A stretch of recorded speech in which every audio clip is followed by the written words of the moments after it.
This segment brought to you by Sure Crop, liquid crop nutrition delivered right to your farm.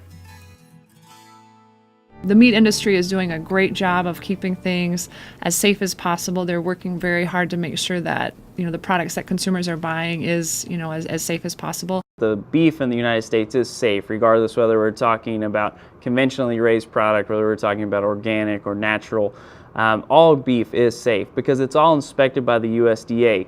All of the standards that go into effect for traditional, conventionally raised product are also applied to any other form of production system as well. Before the hide's removed, they do everything they can to remove through a hot water bath as much of the contamination on the outside of the hide as possible. Throughout the entire process, once the hide is removed, the carcasses go through another hot water bath cabinet in which they spray 180-degree water on the outside of the carcass in order to hopefully kill as many bacteria that may potentially be contaminated on there as possible. And then all the way through to the processing side, many times before that carcass is ever fabricated, or even when the subprimal meat goes into packages or ground product does, it's typically sprayed with some other form of antibacterial, whether we're talking about citric acid or lactic acid, so another hurdle, if you will, in the process to prevent any form of contamination from making it all the way to the consumer. Potentially ground beef could have some microbial contaminants. Animals are grown in an environment where there's potential contaminants. They're grown outside, and so those contaminants can potentially get into the meat eventually. There can be things like salmonella, there could be E. coli, there could be Campylobacter, other microbial contaminants that are quite common in our food, that can happen in our food supply. If we look at intact steak products or roast products, the inside of that muscle, where it's never been exposed to the outer air surface, is sterile. That's why we can safely cook and prepare steak and roast meats to a rare degree of doneness, because the inside of that meat was never contaminated or never even had the potential to be contaminated with any form of pathogenic bacteria.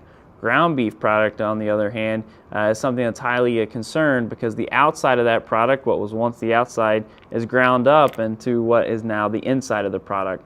Because of that, the outside is no safer than the inside, and so we have to make sure that we prepare those products accordingly because of that. Any ground beef, pork, lamb, those should be cooked to 160 degrees. That temperature is safe to make sure that we know that you're killing off any bacteria that could be present.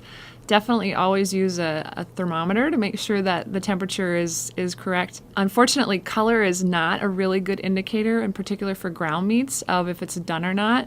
I tell people microorganisms don't care what color the meat is, they only care what temperature it's been cooked to. So make sure that temperature is getting up to 160 degrees for ground meats.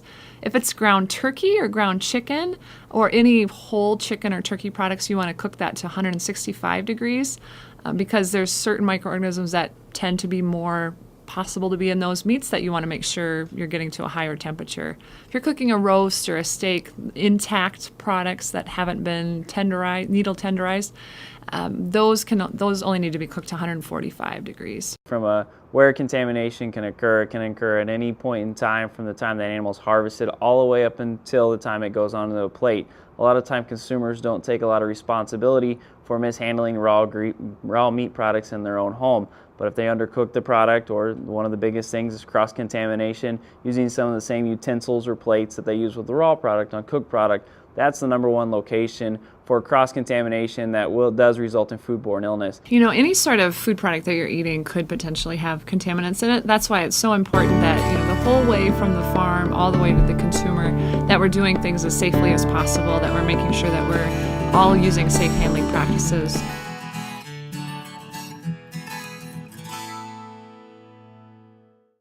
The Kansas Wheat Innovation Center in Manhattan is rediscovering ways to get improved varieties and new genetics in the hands of farmers faster. Grower-led and checkoff-funded research initiatives are bringing about positive change. This grassroots leadership provides a strong voice in Topeka and Washington, D.C. Now is the time to partner with Kansas Wheat in moving wheat forward. Kansas Wheat Commission and Kansas Association of Wheat Growers. Farmers investing in their future and yours. Log on to rediscoverwheat.org.